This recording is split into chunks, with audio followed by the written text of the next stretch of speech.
Your thoughts? The biggest complaint that people are going to have, and they shouldn't be surprised by it, is that Cincinnati got ranked 6th, and Reese Davis said it. I played it in the Open. That's kind of their consolation prize. But the committee just went and told you, here's what you think. Here's what we think about Cincinnati right now, and they're going to have to clear a lot of benchmarks. Now, granted, Ohio State and Michigan State will work itself out. Michigan, who's right behind Cincinnati, will work itself out because they still have to play Ohio State. So all that stuff will work out in the long run. And look, there's things that all have to happen around it, and who knows if any of those teams can keep pace. Look, if Alabama loses to Georgia in the SEC title game, then that's Alabama's 2 losses, and they're not getting it with 2 losses. Who's their best win? Ole Miss? Alabama, yeah, probably, yeah.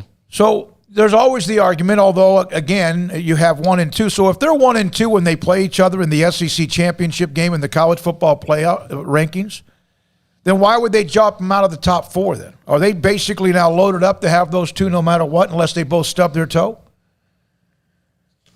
Are you talking about? I mean, yeah, I guess so. Whoever's listening, yeah. I wasn't speaking, so yeah, I don't know. Here's my deal with the playoff. I don't care. I don't care. I'm tired of this exercise. I think this is all dumb. I hate this dog and pony show. I think this is stupid. Why is this a sport that cannot figure out its postseason? Why is this the only sport that cannot settle on how to determine a champion and do it the right way to where it's not some exclusive country club? I mean, this is ridiculous. This is so dumb that we do this year after year. It's one of the best sports in the world. NIL comes thrown at them. They navigate it. And, hey, the sport takes a lick barely and just keeps on moving along like nothing ever happened. COVID, hey, they're back. College football's, as fun as it's ever been as far as, the games that we're seeing. So why is it they can't get this one thing right? Why? Why can't they get this right? And, to have to sit there, like I didn't watch that show. I wasn't about to hear the excuses, so I waited to just see what the main things were after the fact. And sure enough, you see the positioning going on. Sure enough, they pulled the whole who Cincy beat when you could turn around and look at teams above Cincy and go, well, who have they beat? It just doesn't make sense. I'm tired of trying to make sense of it, and I don't even want to make sense of it this early on. I'll wait a couple weeks and see how it shakes out before I start to really wring my hands. I'm not going to overreact too much to the first one.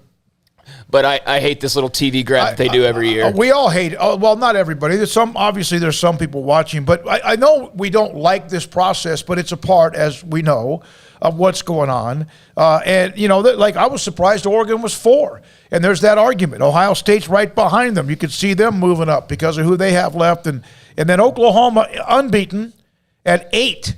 They've got work to do in as far as the beauty contest. They need to drill a few people. They have the off week, then they have Baylor on the road. They also, of course, have Oklahoma State, both teams in the top 12 of the rankings, at least early, and as of this week, and maybe they're higher by the time they play at some point. Another thing I wonder is, why do you do this for 6 or 8 weeks or whatever it is at the end of the season and money, but also it gives everybody weeks to question your credibility and what you're thinking, as opposed to just doing it once and having to deal with one little storm. It's hurricane season. I mean, week after week after week. And I mean, it's money, but is that show making that much money in the ratings that it's not maybe so much making money. I don't know how much they're bringing in for the title sponsorship or whoever it might be, Allstate, whoever. But what it is it's also bringing attention to what they have put so much money into, which is owning college football. Yeah, I guess. So they're promoting. That's what they do. Like when you see a game on Sunday Night Football, NBC's not going to promote like a show on CBS. They're going to promote a show that either is about to launch or a show that they're trying to get more exposure or a special. That's what you do. You use your prime time eyes to promote something that's important to you. Yeah, I would think that with a little bit of effort, they could find a show that would make them just as much money, or a thing that would make them just as much money. And it's not about the show, though. It's about the stupid freaking rankings. Like, that's the thing. Like, whether it's on TV or not, it's just a dumb process. Yeah. This process is dumb. Like, to sit up there and, Cincy, we're not really sure who they've beaten. And, like, their record's better than it was last year. Their record's more impressive than what it's last year. So next year, what's Cincy going to go? Like, now we got to beat 3 Power 5 teams? Oh, well, the 2 of them aren't good enough. Okay, now we got to beat 4 Power 5 teams, and 2 of them have to be up to your judgment. And then, like, that's the thing. Mm-hmm. That's the thing, is the target's always moving. And you never know what the actual target to try and hit is. And, and you also know that if you are a certain school, And sometimes in a certain conference, it doesn't matter if you lose. Like, it simply does not matter. Like, when we watch Alabama lose one regular season game, does that mean Alabama shouldn't be in the playoff? Absolutely not. But does it hurt them as much as it hurts everybody else? Nope. No. Why? Because we turn into this, well, you've seen Alabama. If you saw them, you're one of the best 4 teams. So why are we even playing the freaking games? Let's just put the 4 teams that you think are the best on the eye test, and let's just put them in there, because that's what you're going to get around to anyways. That's why this is so dumb to me. And it would be Georgia, Alabama, Ohio State, and then maybe whoever else, possibly Oklahoma if they keep winning, or Notre Dame, and they would have the same teams and just get it. Now, so that's that. And a lot of you on the chat room, you're mad about Alabama too. You think Oregon's too high at 4. Some of you don't know why. Well, their loss to Stanford doesn't even seem to count. No, it doesn't. And yet again, their win against Ohio State does. No, it does. And then you look at that, and it's like the Stanford thing just gets completely ignored. Well, then you'll hear, it was an overtime. And then you look around at another team, and they lost in overtime, and that doesn't matter that it was an overtime. How about if they're doing this, though, Craig, that they're putting Oregon at 4 because they know it makes Ohio State look better down the road? That's exactly why they're doing it. Because okay. If they wanted to really look at Oregon, they would say what they said about 3-4 years ago in the playoff when they justified Ohio State's ranking because Ohio State had a couple key players injured. Mm-hmm. Well, is that what they're doing with Oregon then? Or we do the injury excuse, so then we're going to look around and do that for everybody else as well? Because that's a big box to open up. Like, that's what I'm saying is that the excuses only matter in certain instances for certain people, and then they don't matter in other cases. No, that's true. And it just doesn't make any sense. In fact, Cincinnati beat Notre Dame. If that was the only, if any of the other Blue Bloods were undefeated and had played nobody and had beaten Notre Dame, that would be propped up there and all the other games wouldn't be discussed. My question about Oklahoma, if Alabama, Ohio State, or Georgia, or Notre Dame had Oklahoma's record, even with the sometimes, my God, they could have lost a couple or 3 times, would they be 8?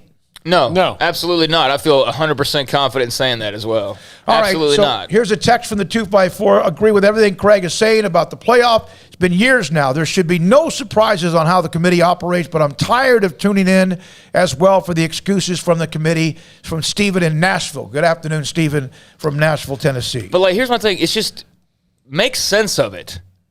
You know what I mean? Just make it make sense because, I'm not, I probably sound like I'm all emotional over this. I'm really not. I'm just kind of fired up about it. But.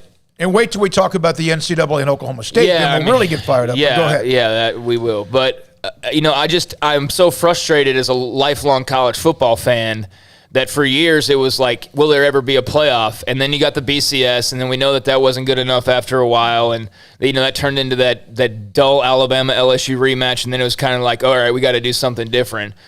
But this playoff is a total joke. The whole exclusive part of it, I get. You don't want to have this open invitation to March Madness. I know that it sounds like fun and chaos, but really that would be a disaster. That would be so stupid, and would just waste a lot of time, quite frankly.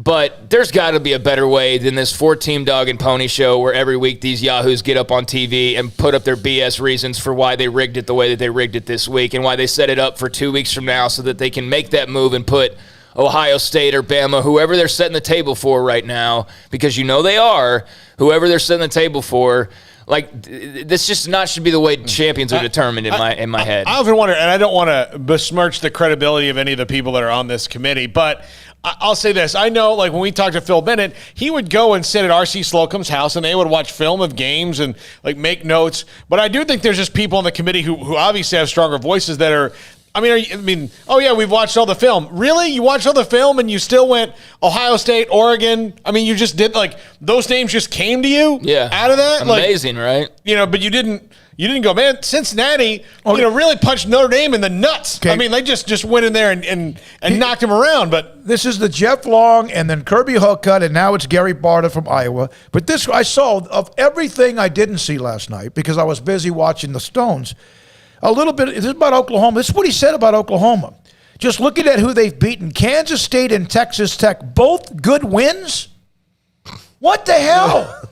Because of the score? Those aren't good wins. You should win, whether it's 17-14 or 50-20.